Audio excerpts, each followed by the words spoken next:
Yes, friends, and very warm welcome to all of you once again in the rainy evening today. મસ્ત છાંટા પડી રહ્યા છે બહાર.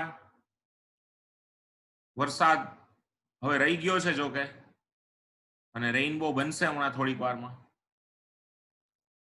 પણ આપણે જો આઈસીઆઈ ના સ્ટુડન્ટ્સ છીએ, આપણે ભણવાનું જ છે કામ આપણા હાથમાં. આજનું કામ શરૂ કરીએ. Consent. Yesterday I initiated this particular point. Consent. You know, we have been discussing essential elements of a valid contract. That when agreement takes place, agreement must possess some essential elements. If all these essential elements are being possessed by a particular agreement, then and then only the agreement will become a contract. બધા જ essential elements એમાં હશે તો જ contract બનશે. આ બધા ગુણો એમાં હોવા જરૂરી છે. જેમ કૃષ્ણ ભગવાન 64 કળાના નિષ્ણાત હતા કે ભાઈ અલગ અલગ પ્રકારની 64 કળા ને 64 ગુણો એનામાં હતા. એટલે ઈ જે માનવ છે એને આપણે ઈશ્વર કીધો. ઈ જે સામાન્ય ગોવાળિયો હતો એને આપણે પૂર્ણ પુરુષોત્તમ કીધો. એવું જ કંઈક અહીંયા છે કે એગ્રીમેન્ટ, સામાન્ય એગ્રીમેન્ટ કોન્ટ્રાક્ટ ક્યારે બને તો એમાં અલગ અલગ પ્રકારના 12 ગુણો હોવા જરૂરી છે. If this agreement possesses 12 different virtues, then it will become a contract. These virtues are known as essential elements of a valid contract. The first one is plurality of parties. There must be at least 2 parties to form a valid agreement. In case of contract of sale of goods, it's seller and buyer. In case of contract of provision of service, it's supplier of service and recipient of service. So 2 different parties are required. Number 1. Number 2, agreement. What is agreement? Agreement means offer by one party and absolute and unconditional acceptance of the offer by the other party. It's an agreement. The third one is intentions to create legal relations. It means when offerer puts offer and offeree accepts the offer, both the parties are pretty clear that here we are working seriously, here we are not working khote. If in future, after making agreement, if any of us will violate the term and condition of the agreement, then the violator shall have to bear legal consequences. એટલે કે આપણે agreement કર્યું છે, ભવિષ્યમાં જો આની કોઈ શરતનો ભંગ કરશું તો કાયદો જે સજા કરે સજા ભોગવવાની તૈયારી હારે આપણે બે અગ્રીમેન્ટ કરી છે. આ સ્પષ્ટતા, આ વૈચારિક સ્પષ્ટતા અગ્રીમેન્ટ કરતી વખતે જ હોવી જોઈએ. તો એ અગ્રીમેન્ટ જે છે એને કહેવાય agreement entered with an intention to create legal relation. Intention એટલે હેતુ, ક્રિએટ એટલે સર્જન ને રિલેશન એટલે સંબંધો. તો જે અગ્રીમેન્ટ છે એનું સર્જન કાયદાકીય સંબંધો સર્જવાના હેતુથી થવું જરૂરી છે. એ થર્ડ પોઈન્ટ આપણે લીધો આઈ થિંક. પછી ફોર્થ પોઈન્ટ ગઈકાલે જોયો તો કેપેસિટી ટુ કોન્ટ્રાક્ટ. બે પાર્ટી કેપેબલ હોવી જોઈએ કોન્ટ્રાક્ટ કરવા માટે. એનો શું મતલબ છે તો કે બે પાર્ટી જે ઓફરર ઓફર કરે અને ઓફરી ઓફર એક્સેપ્ટ કરે, એ બે પાર્ટી જો નેચરલ પર્સન હોય, નેચરલ એટલે મારા તમારા જેવી વ્યક્તિ હોય, તો એ 18 વર્ષથી ઉપરની હોવી જોઈએ. કંપનીમાં એવું જરૂરી નથી હો કે કંપની 18 વર્ષથી ઇન્કોર્પોરેટ થવી જોઈએ. એ તો તમે સમજી શકશો. કારણ કે કંપની આર્ટિફિશિયલ, તમને ખબર છે, company is an artificial person. તમે ગુજરાતીમાં શું કહેતા કે કંપની એક કૃત્રિમ વ્યક્તિ છે, નેચરલ પર્સન નથી. હું નેચરલ પર્સન છું, આર્ટિફિશિયલ નથી. હું રોબોટ નથી, નેચરલ પર્સન છું. તમે પણ નેચરલ પર્સન છો. તો જે નેચરલ પર્સન છે જે એગ્રીમેન્ટ કરે છે, ઈ બેની એજ, જો બે પાર્ટી નેચરલ પર્સન હોય એગ્રીમેન્ટ કરતી વખતે, તો ઈ કેવી હોવી જોઈએ? 18+. Yes, very good Heer. 18 વર્ષથી ઉપરની હોવી જોઈએ. બે માંથી એક પણ બાળક હોય તો,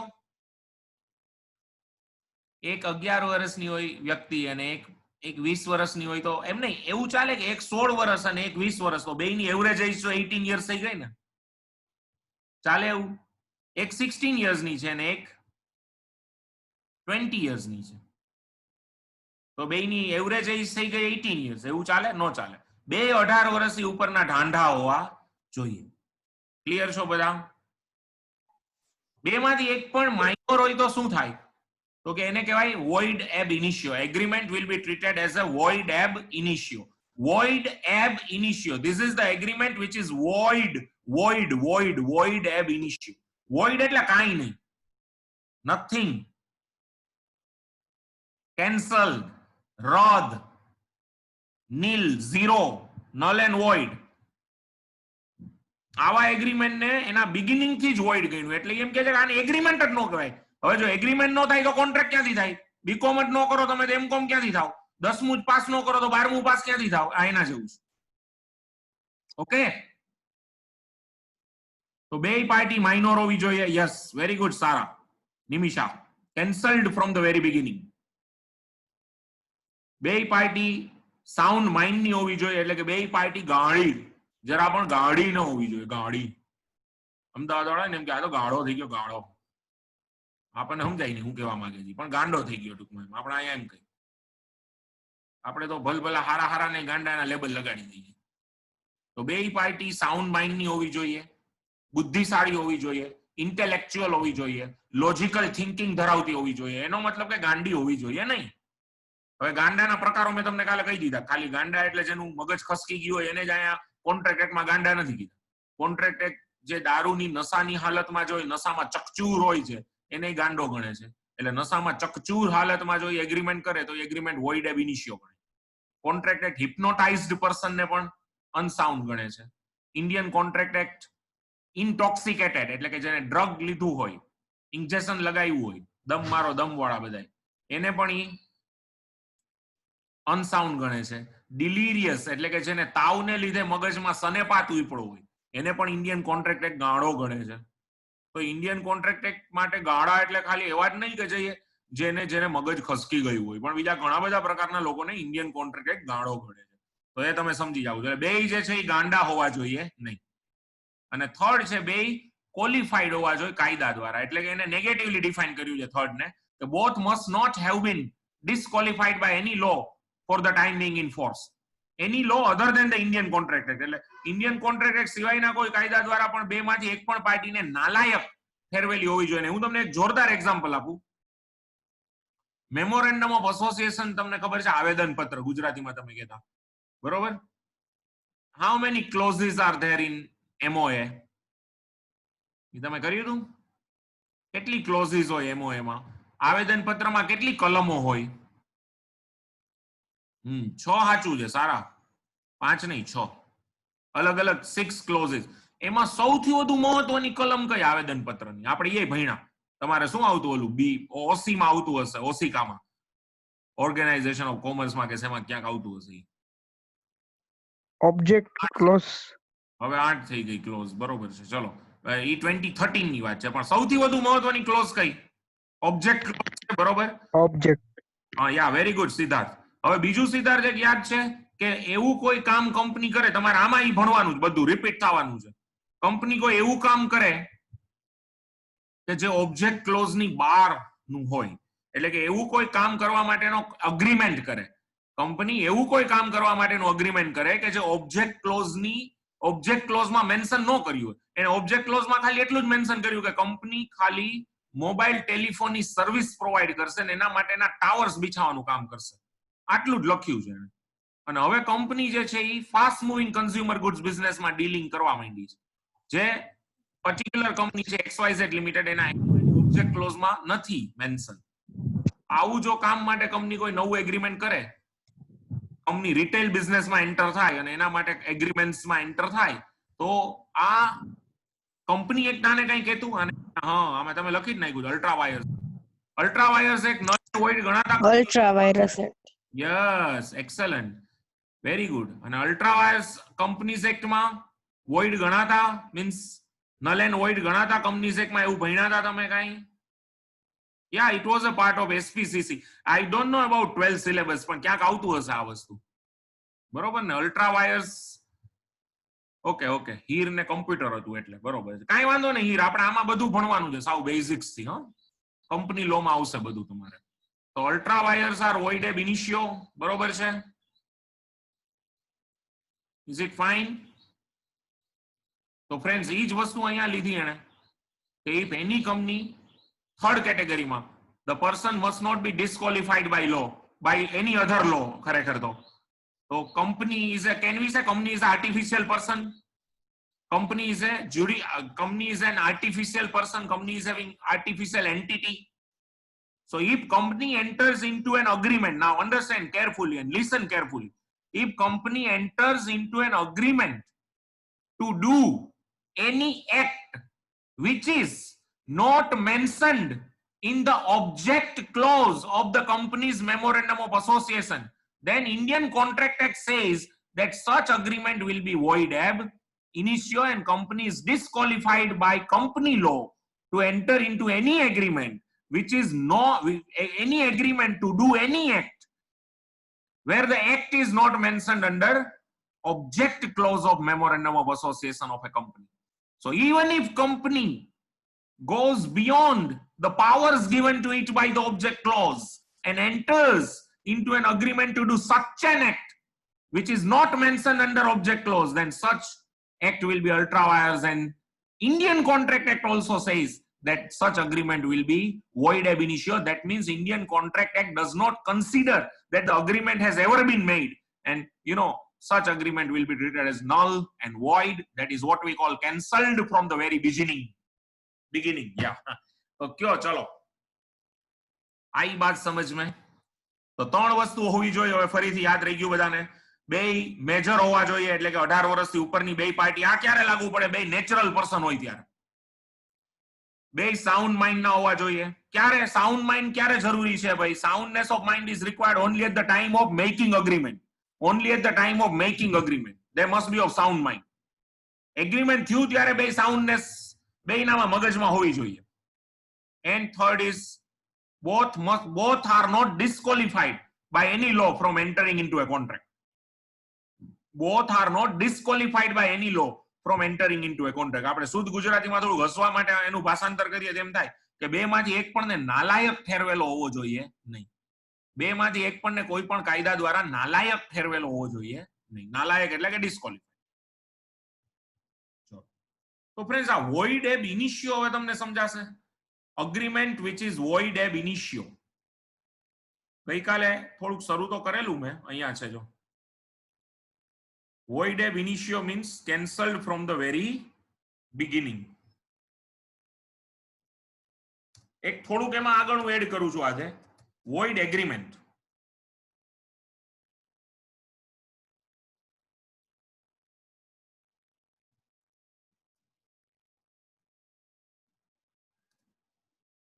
As per section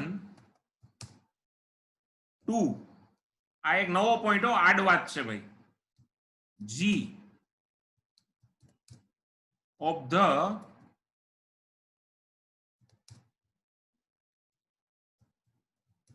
Indian Contract Act, any agreement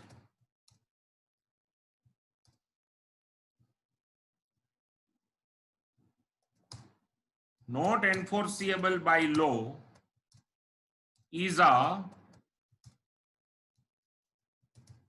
void agreement. Any agreement not enforceable by law is a void agreement. Hence,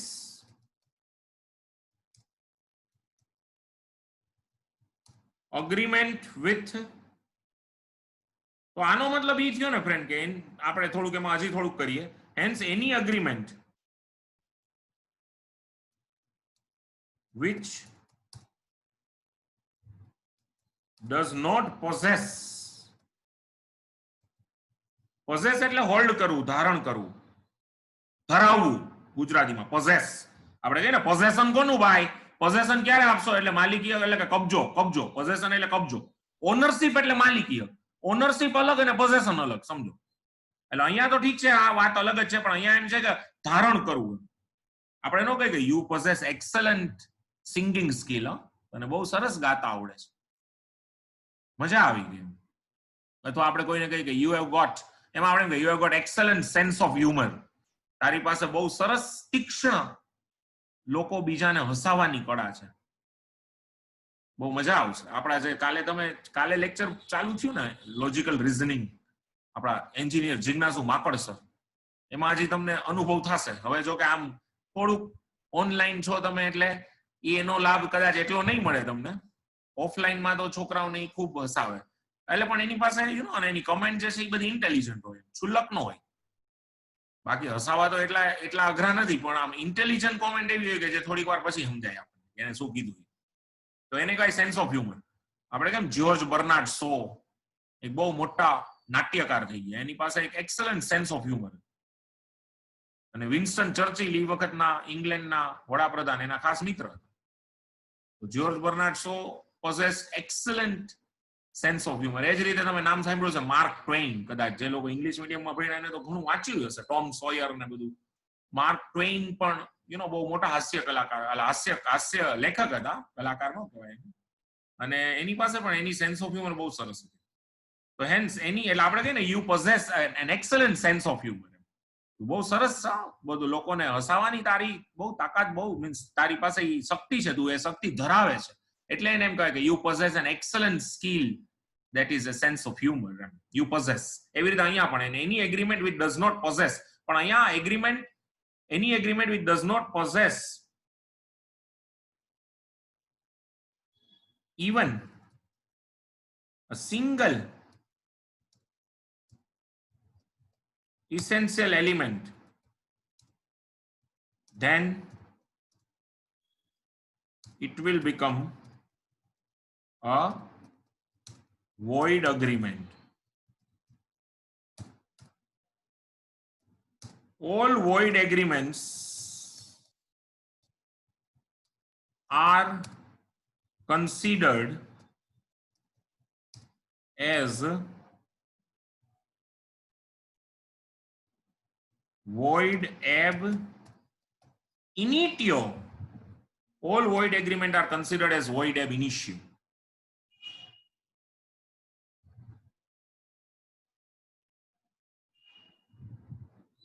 void ab initio ખબર ન બધાને, છતાં એકવાર અહીંયા લખી નાખું.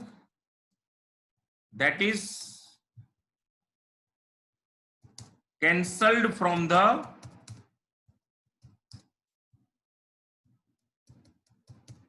very beginning.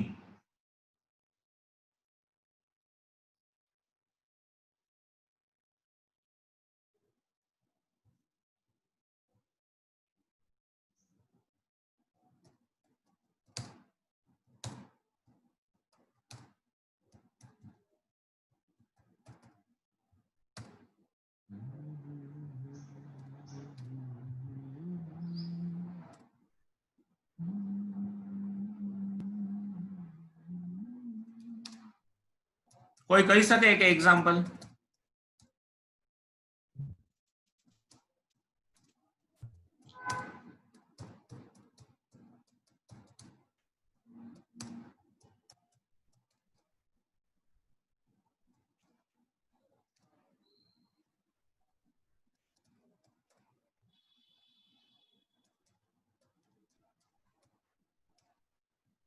યા ક્યું કીધું?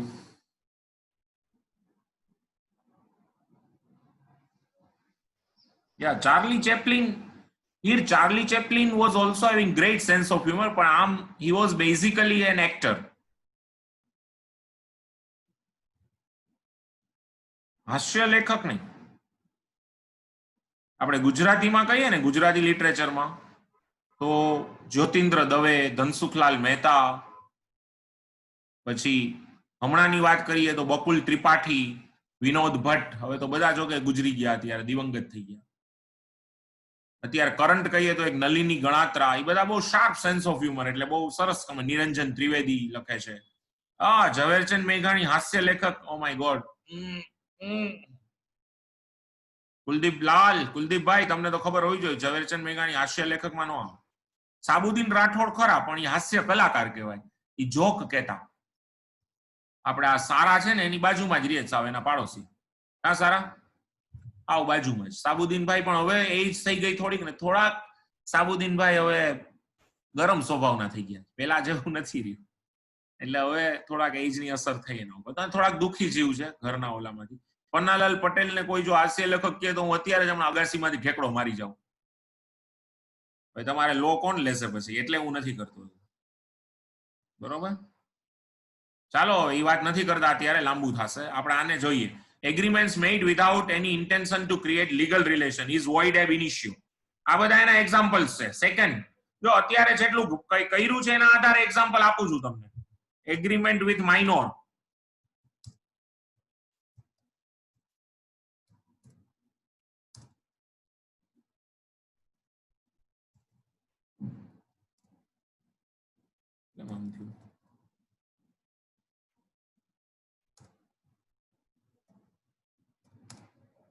Agreement with Gandas, person of unsound mind. Agreement with a person disqualified by law.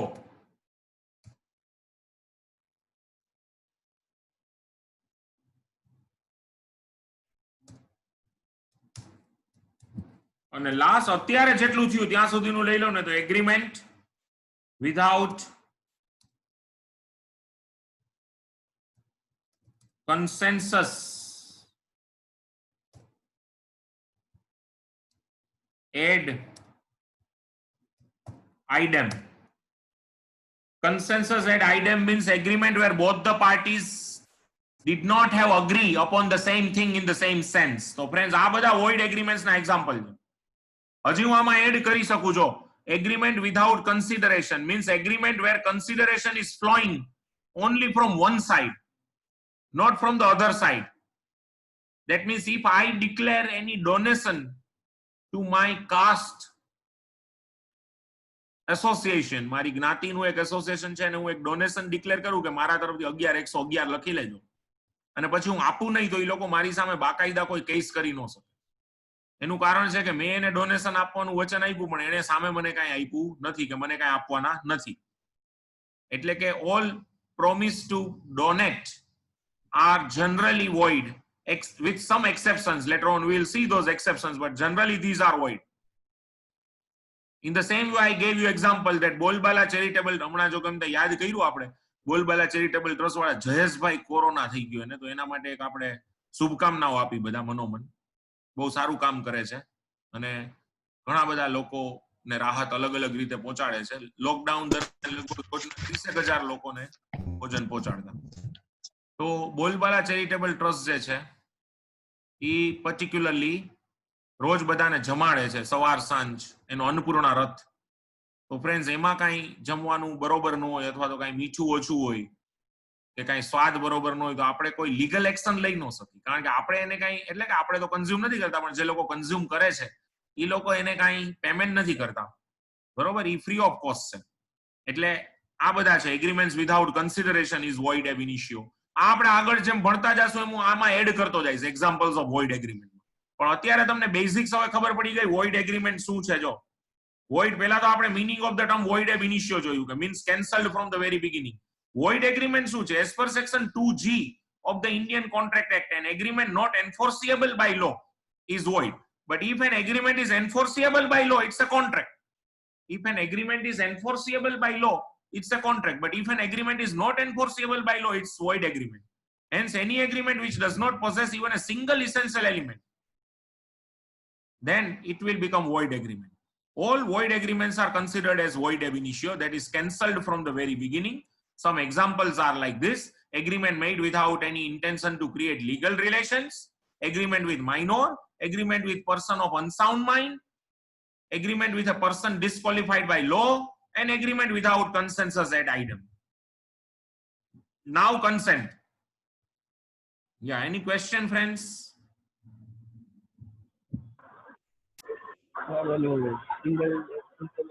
મેં મારી કાસ્ટ ને એટલે કે અમારા રાજકોટ લોહાણા મહાજન ને 11,111 રૂપિયા રિટર્ન માં આપ્યું હોય ને, મેં કહું ડોનેશન આપીશ, તોય હું નો ફૂલફિલ કરું તો મને મારી સામે કાંઈ એક્શન ન લઈ શકે. રિટર્ન માં આપ્યું હોય ને તો પણ રિટર્ન શું સ્ટેમ્પ પેપર ઉપર લખી દઉં તોય નહીં, બરોબર? એટલે એ વાત ભૂલી જાજો, કારણ કે ડોનેશન વન સાઇડ ફ્લો કરે છે. હા, એમાં અમુક એક્સેપ્શન છે પણ હું તમને કન્સિડરેશન ના ચેપ્ટરમાં ડિટેલમાં કરાવીશ, બરોબર? ચાલો, yeah, here you have written an perfect sentence that agreement should have win-win situation. એટલે બેય બાજુથી ફાયદો થાય ને તો જ એગ્રીમેન્ટ કોન્ટ્રાક્ટ બને, નહીતર એગ્રી યા સોરી ફ્રેન્ડ્સ, કોઈ ફોન આવ્યો એમાં ડિસ્કનેક્ટ થઈ ગયું હતું. યા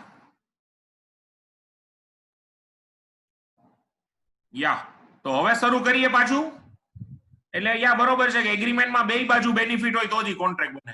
આમાં તમે જુઓ કે બેય બાજુથી ફાયદો હોય ને તો જ સંબંધ લાંબો ચાલે, એના જેવું છે, તો જ કોન્ટ્રાક્ટ ચાલે. વન સાઇડેડ વસ્તુ હવે બરોબર છે ને ભાઈ, વોઇસ આવે છે ને બધાને?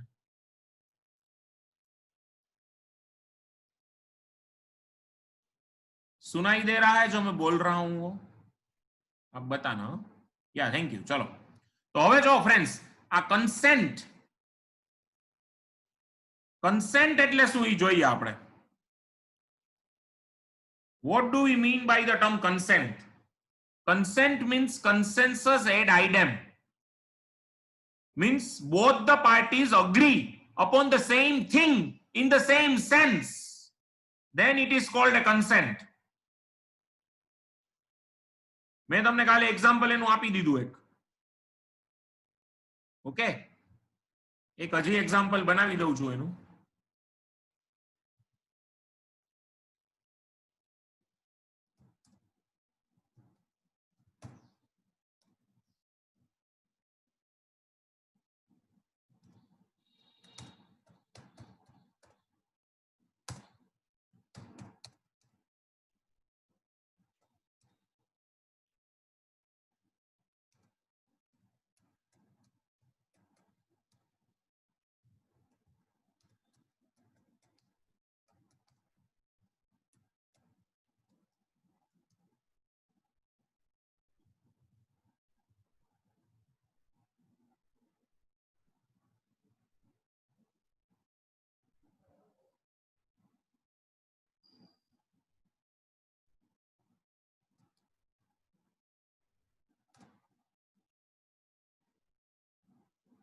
X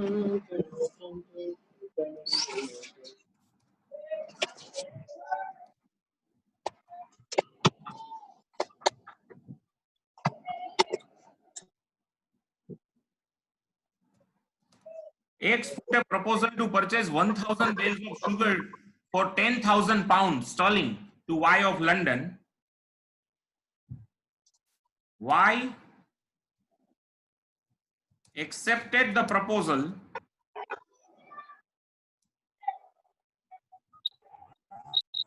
absolutely and unconditionally.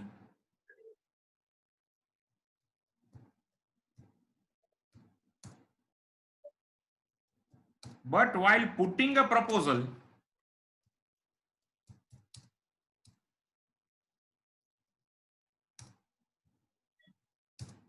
X felt that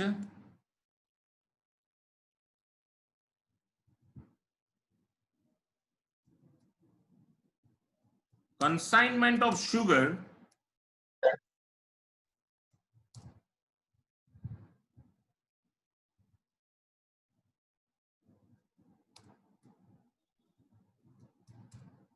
are going to be. હા એ વાત થઈ ગઈ છે. ના એ કીધું. હાલો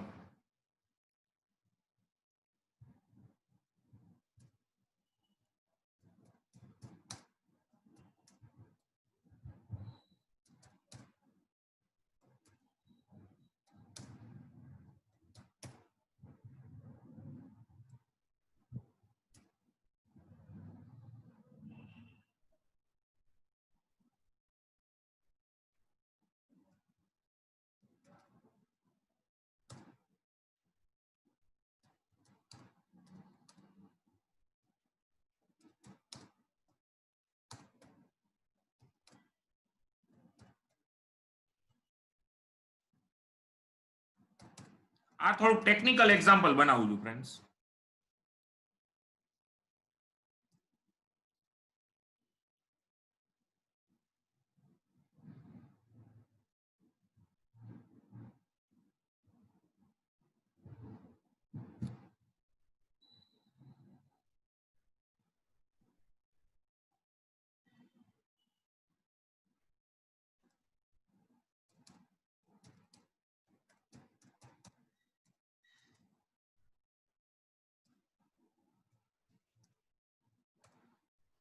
જો સમજી લ્યો, X of Mumbai put a proposal to purchase 1000 bales of sugar for 10,000 pound to X of Mumbai, sorry, put a proposal to purchase 1000 bales of sugar for 10,000 pound to Y of London. Why?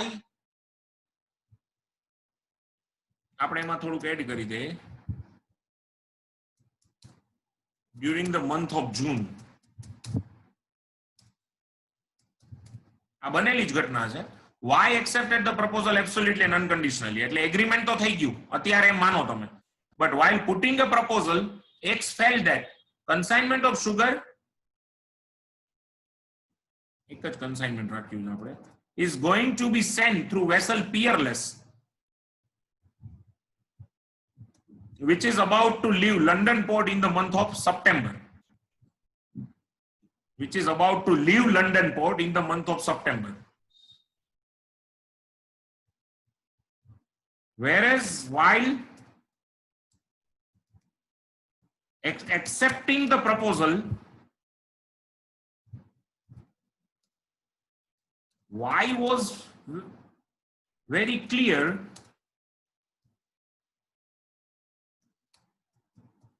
that the consignment of sugar shall be sent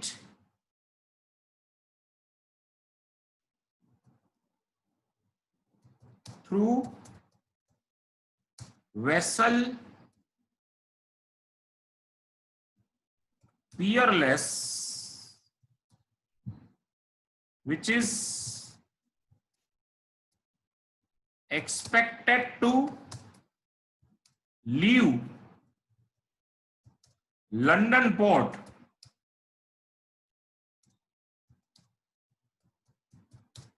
in the month of December.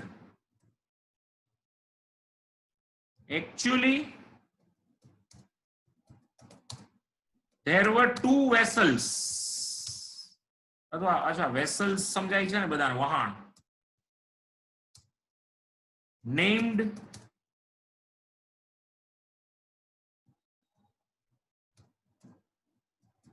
the moment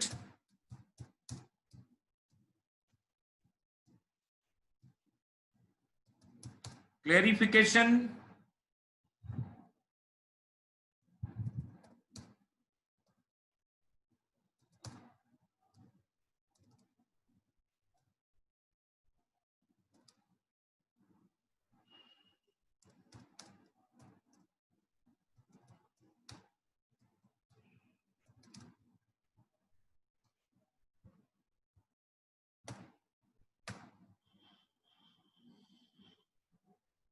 જો X of Mumbai put a proposal, આ બનેલો case છે એના ઉપરથી મેં આખી story બનાવી છે, જેટલી શક્ય એટલી ટેકનિકાલિટી કાઢીને.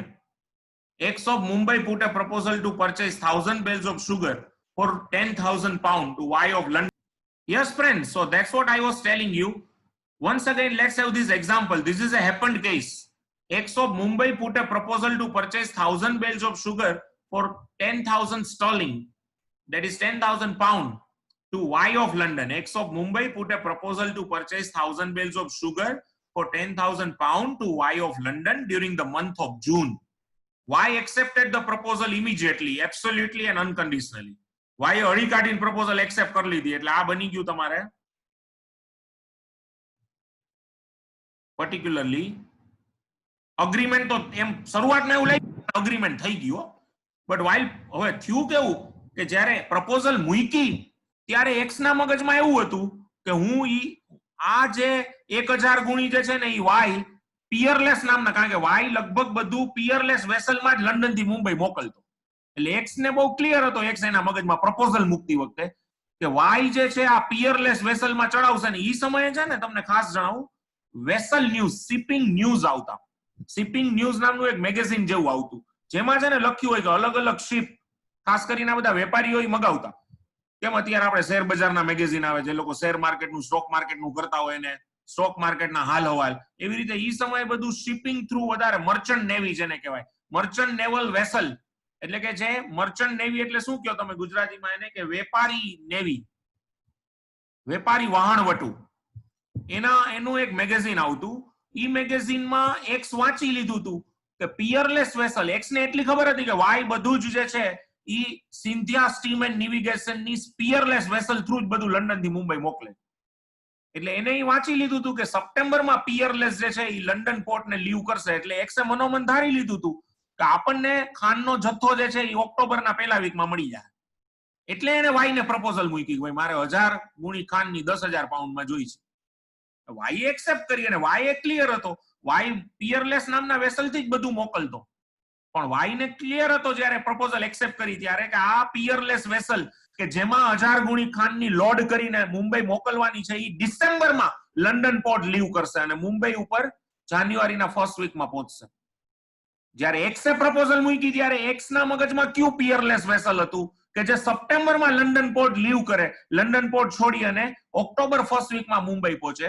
જ્યારે વાય એ જ પ્રપોઝલ એક્સેપ્ટ કરી ત્યારે વાય ના મગજમાં કયું પિયરલેસ હતું તો કે જે ડિસેમ્બરમાં લંડન પોર્ટ લીવ કરી અને જાન ફર્સ્ટ વીકમાં મુંબઈ પોર્ટ પહોંચશે. બે એની રીતે સાચા હતા, પણ ખરેખર બે એક જ વાત ઉપર એગ્રી નહોતા થયા, કારણ કે પિયરલેસ નામના બે વેસલ હતા અને એક્સ ના મગજમાં જે પિયરલેસ હતું ઈ હતું ક્વીન વિક્ટોરિયા શિપિંગ કંપનીનું પિયરલેસ, જ્યારે વાય હંમેશા સિન્ધિયા સ્ટીમ એન્ડ નેવિગેશનના પિયરલેસ નામના વેસલથી માલ મોકલતો.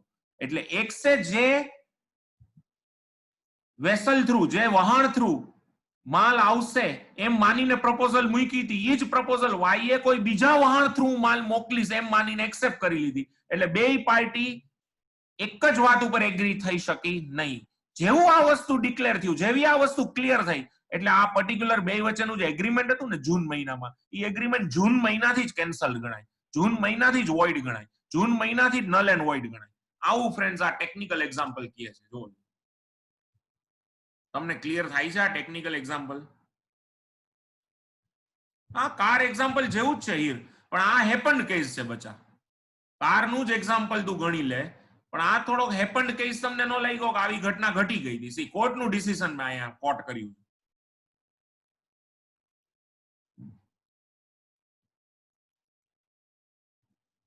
ક્લિયર થયું તમને? અધરવાઇઝ રિપીટ કરું પ્લીઝ, કોઈને પણ નો સમજાણું હોય તો કયો. એક પણ વ્યક્તિને નો ખ્યાલ આવ્યો હોય તો પ્લીઝ કયો. કૃપાલી હરસોરા હોય છે? આ છે, લે બરોબર, સરસ, ગુડ, થેન્ક યુ ફ્રેન્ડ્સ. તો આ પર્ટિક્યુલર એક પોઈન્ટ લેટર ઓન, પણ આને બીજું એક તમને કહી દઉં ફ્રેન્ડ્સ કે આને છે ને એકચ્યુઅલી આ ટેકનિકલી આને શું કહેવાય ખબર છે? બાયલેટરલ મિસ્ટેક ઓફ ફેક્ટ કહેવાય. બેય પાર્ટીએ અગ્રીમેન્ટ કરતી વખતે બેય પાર્ટીએ ભૂલ કરી, બેય પાર્ટીએ સમજવામાં ભૂલ કરી, એને બાયલેટરલ. જો અંગ્રેજીમાં બે શબ્દ છે, યાદ રાખો, યુનિલેટરલ અને બાયલેટરલ. યુનિલેટરલ એટલે એક પક્ષીય, આત્મનિર્ભર આપણે જેને કહીએ ને, એક પક્ષીય એટલે યુનિલેટરલ, UNILATERL, યુનિલેટરલ એટલે એક પક્ષીય. અને બાયલેટરલ એટલે દ્વિપક્ષીય, બાયલેટરલ કહેવાય. આપણે નો કહી કે India is going to start bilateral talks with China, અથવા તો Indian army officers shall have bilateral talks with Chinese army officers, એમ કે ને તમે જો. એટલે હું તમને ખાસ બધાને સજેસ્ટ કરું છું ફ્રેન્ડ્સ કે જે લોકો મારી જેમ ગુજરાતી મીડિયમમાંથી આવ્યા છે એ બધાને ખાસ વિનંતી કે તમે એક ઇંગ્લિશ ન્યૂઝપેપર વાંચો. અનફોર્ચ્યુનેટલી અત્યારે ક્લાસ ચાલુ નથી, બરોબર, ક્લાસ બંધ છે, નહીં તો હું ક્લાસે મગાવું છું બધા જ ન્યૂઝપેપર તમારા લોકો માટે જ, બરોબર. તો હમણાં કંઈક એવું ઘરે ગોઠવો કે એકવાર તમે ન્યૂઝપેપર વાંચશો એટલે તમને ઘણો આઈડિયા આવવા મળશે. યા misconception in normal sense, you can say normal વેમાં મિસકન્સેપ્શન, બેયને મિસકન્સેપ્શન થયું, બેય પાર્ટીને મિસકન્સેપ્શન થયું. ખીલવભાઈ બચ્ચા પછી કરજે લીટા, અત્યારે ભણી લે દોસ્ત. બેય પાર્ટીને સોરી સર, ભૂલથી થઈ ગયું. ઓકે, નો પ્રોબ્લેમ, કોઈ વાંધો નહીં, તમ તારે તોફાન કરો જ, એમાં કોઈ વાંધો જ નથી, બરોબર. પણ થોડુંક હારે ભણી પણ લેજો. હા, એટલે કઈક કરો એવું, ન્યૂઝપેપર અને બને તો હાર્ડ કોપી વાંચો. સી મોબાઈલમાં નહીં, મોબાઈલમાં ઓલરેડી અત્યારે આ અમને ગમતું નથી કે રોજનું તમને 4-5 કલાક ભણાવવાના તો પડશે જ, વધારે કદાચ પછી આપણે વધારવો પડશે ટાઈમ ટૂંક સમયમાં, સમજો. પણ એટલે વ્યુઇંગ બહુ થઈ જશે મોબાઈલમાં, એટલે રોજ હું એક એનું સેશન ગોઠવવાનો છું કે તમને સમજાવું છું કે ભાઈ કઈ રીતે તમે એમાં you will have to take care of your eyes because very heavy mobile viewing May affect it. Okay, એટલે થોડુંક એ આપણે ગોઠવી લેશું. યા લેક્ચર્સના ટાઈમિંગ્સ પણ અનુકૂળ રહેશે એમ જ રાખશું. બરોબર, તો આવું છે ફ્રેન્ડ્સ. એટલે particularly this is called what we call bilateral mistake. એટલે હું ઈ કહી રહ્યો હતો યુનિલેટરલ ને બાયલેટરલ. યુનિલેટરલ એટલે એક પક્ષીય અને બાયલેટરલ એટલે દ્વિપક્ષીય. યા હર્ષ બોલો બચા, કઈ ક્વેશ્ચન? યુનિલેટરલ અને bilateral. Bilateral mistake of fact એટલે બેય બાજુથી થયેલી ભૂલ, બેય પાર્ટીને સમજવામાં ભૂલ થઈ. સમજો, both the parties did commit a mistake and that's why it's a bilateral mistake of fact. And here in this case, this is a very famous case of bilateral mistake of fact where there is no consent at all. Both the parties have not agreed upon the same thing in the same sense. There is no consensus ad idem. There is no unison of mind. There are no two minds with one intention. And that's why it's an agreement which is void ab initio. That's why it is an agreement which is void ab initio. So consent is again a prerequisite, a prime necessity, you can say, a very, very important essential element. એક સાવ દેશી example આપું જો, આમ થોડું ઘણું car જેવું જ. યા વેસલ,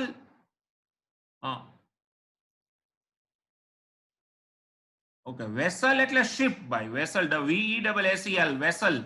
વેસલ એટલે વહાણ. વહાણ જોયું હોય ને, મોટા મોટા વહાણ હોય. બોટ નહીં, બોટ તો નાની પડે બહુ. ટાઇટેનિક મૂવી નથી જોયું તમે? તો એક દી બતાવી દઈ. હા, એમાં કેવું હતું ટાઇટેનિક જમ્બો, ખૂબ મોટું વહાણ હોય ફ્રેન્ડ્સ. એને હાઈ ટનેજ શિપ કહેવાય, હાઈ ટનેજ શિપ. એટલે યુ વોન્ટ બિલીવ, પણ તમે ટ્રક્સ જોયા ને, ટ્રક કેવડા હોય એવા 1000 ટ્રક એમાં સમાય, એવા વહાણ આવે છે. 1000 ટ્રકનું કન્સાઇનમેન્ટ નીકળે સીધું. સમજો, હ્યુજ સચ અ હ્યુજ વેસલ. આપણે જો ઇન્ટરમાં તમે લોકો જ્યારે આવો ને આ લોકડાઉન ને બધું ખુલી ગયું હશે તો આપણે મુન્દ્રા પોર્ટની વિઝિટ કરશું, એટલે તમે જોઈ શકશો તમારી નજરની સામે કે કેવા કેવા વેસલ્સ હોય છે. આ ક્રૂઝ. પછી એવું એક મૂવી આવ્યું હતું 99 માં, મન, બિફોર 21 years. એ પણ આખું ક્રૂઝ ઉપર હતું. હમરાઝ, ઘણા મૂવીઝ એવા છે કે જે ઓલા સ્ટાર ક્રૂઝ ને એ બધા છે ને એમાં હતા. યા પાયરેટ્સ ઓફ કેરેબિયન માં પણ બતાવ્યું હશે. ગુડ. હીર, તું તો ક્યાંક ગઈ હતી ને સિંગાપુર કે એ બાજુ, એમાં શું કહેવાય, ક્રૂઝમાં. તો ક્રૂઝમાં તમે પ્રવાસે કરી શકો. મલેશિયા સિંગાપુર બહુ પોપ્યુલર રૂટ હતો એમાં. હવે તો બધું હમણાં બંધ થઈ ગયું. એ રીતે મુંબઈ ટુ ગોવા પણ ક્રૂઝ સર્વિસીસ ચાલુ થઈ હતી. ઓકે, તો આવું છે ફ્રેન્ડ્સ. એટલે આ ઈ તમે એકવાર આપણે જોશું, હું તમને એવું હશે તો ચલો I will show you the image. Okay, there are huge ships. તો આટલું ક્લિયર છો બધા આજે? I hope that all of you have got an idea. Consent એ અહીંયા પૂરું થયું છે. બરોબર, ક્લિયર બધા?